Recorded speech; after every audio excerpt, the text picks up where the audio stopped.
chemin. Vous cherchez un travail, vous avez quitté votre job ou vous avez envie de vous reconvertir, vous êtes au bon endroit. Tous les lundis, France Info vous donne des pistes que vous n'avez peut-être pas pensé à explorer.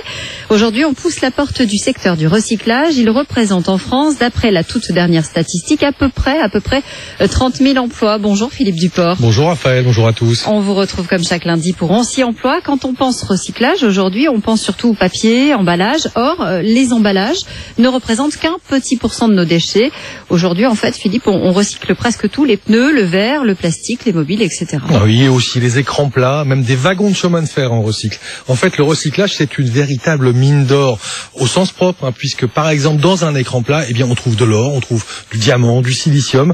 Le secteur du recyclage a un gros potentiel d'emploi et pourtant, certaines entreprises ont du mal à embaucher. C'est le cas de la société Decamps-Dubo, une PME de 62 salariés à Allonnes, dans l'Oise. Marianne Decamps-Pélivan, la présidente de Decamps-Dubo. Nous sommes une entreprise de récupération et de recyclage, de valorisation de matières premières pour l'industrie. On est dans un métier qui se modernise, qui se fait avec des performances technologiques et avec donc des salariés qui ont besoin d'avoir des diplômes et de plus en plus de haut niveau. De quel diplôme parlez-vous ? Alors donc nous on est dans des bacs, dans des BTS et dans des niveaux d'ingénieurs.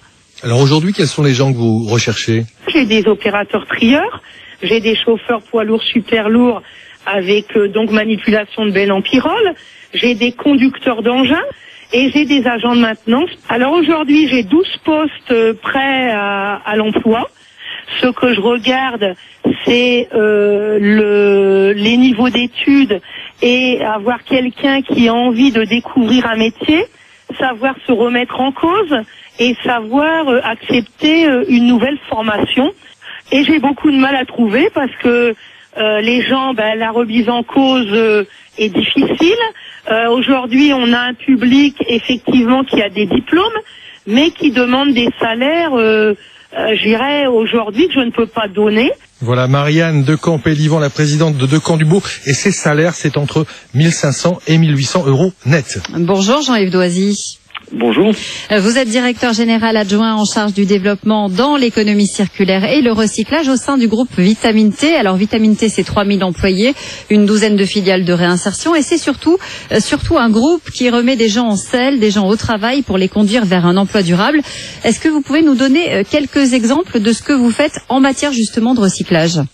Très concrètement, au sein du groupe Vitamine T, par exemple, on récupère des déchets d'équipements électriques et électroniques. Et quand on sait qu'en France, il se jette aujourd'hui à peu près 23 kilos par an et par habitant de ce type de déchets, on comprend qu'il y a énormément de matières et matériaux à récupérer. Un autre exemple, c'est le traitement des véhicules hors d'usage. On traite à peu près 2500 voitures par an sur le groupe Vitamine T. Là également, on récupère des matières et des matériaux qui sont remises dans les circuits de réutilisation pour fabriquer des nouveaux produits. Alors qui est recruté dans ces filières ? Est-ce que n'importe quel profil en recherche d'emploi peut faire acte de candidature ou bien est-ce qu'il faut une formation particulière ?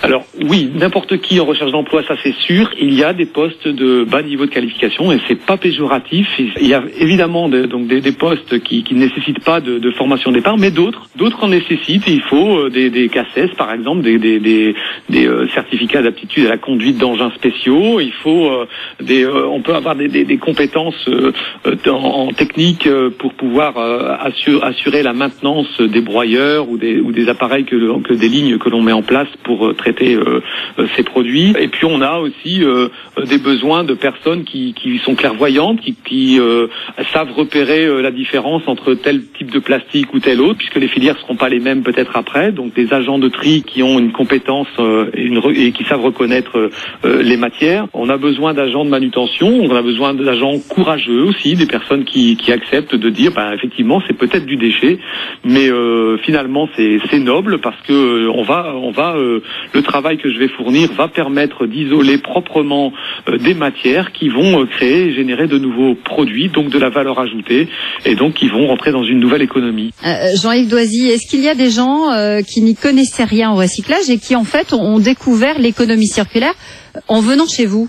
Oui, très clairement. Et certaines personnes, parce qu'aujourd'hui le marché de l'emploi est très très difficile, sont venues peut-être chez nous par défaut au départ, et finalement elles ont découvert quelque chose, un monde, un nouveau monde qui, d'un côté, leur permet d'abord d'avoir un salaire, donc de faire vivre leur famille, et de l'autre côté leur permet aussi de dire je contribue à quelque chose d'important et qui a du sens. Et aujourd'hui, il y a des personnes qui ont progressé, qui sont arrivées tout en bas de l'échelle, en commençant avec, en arrivant chez nous que avec leurs mains et leur bonne volonté, et qui ont pu progresser après par des formations, par des polyvalences acquises sur tel ou tel poste de travail. Il arrive qu'on fasse tourner dans notre entreprise les agents peut-être une fois pour traiter des écrans cathodiques, puis après pour faire un peu de manutention, ou après pour traiter des écrans plats, et on avance vers des technologies différentes et des montées en compétences qui sont pas négligeables et qui ouvrent des perspectives aussi à des personnes qui sont volontaires. Et puis alors, ce qu'il faut dire, ce sont des emplois locaux, hein. Les entreprises embauchent vraiment sur leur territoire. C'est très clair. Parce que le déchet, mettre un déchet sur la route, ça coûte très cher. Et aujourd'hui, on a tout intérêt, et je pense que les entreprises l'ont compris aujourd'hui, les grands groupes comme les plus petites entreprises l'ont compris, c'est qu'elles développent des pôles un peu partout sur le territoire, et qui aujourd'hui sont en demande et peuvent proposer des postes aux citoyens qui sont aux alentours, parce que le déchet n'a pas d'intérêt, il n'y a pas d'intérêt à mettre un déchet sur la route, ça coûte de l'argent, il vaut mieux le traiter sur place, extraire la valeur de ces déchets localement, et puis les remettre en filière pour fabriquer des nouveaux objets. Jean-Yves Doisy, quelle est votre marge de progression? Est-ce que vous allez créer de nouveaux emplois dans les mois ou les années à venir? Alors nous, depuis 5 ans, pour être très clair, nos éco-activités, la part des éco-activités dans le groupe Vitamine T ont triplé. On a une filiale, par exemple, qui s'appelle Envie 2E, qui traite des déchets d'équipements électriques et électroniques, et qui aujourd'hui se tourne vers les déchets d'éléments d'ameublement, qui a commencé avec 35 personnes il y a 3-4 ans. Je pense que sur la fin 2014, début 2015, on devrait encore avoir une vingtaine de postes à pourvoir sur nos éco-activités. Ouais, ça donne de l'espoir. Merci en tout cas, Jean-Yves Doisy. Je rappelle que vous êtes directeur général adjoint du groupe Vitamine T, groupe qui est basé, on le disait, présence locale à l'Île-les-Quins, c'est-à-dire dans le Nord. Dans le Nord. Allez, bonne nouvelle, Philippe. L'emploi des cadres repart à la hausse. Oui, la moitié des entreprises de plus de 100 salariés comptent embaucher au moins un cadre cette année. En vedette, l'école.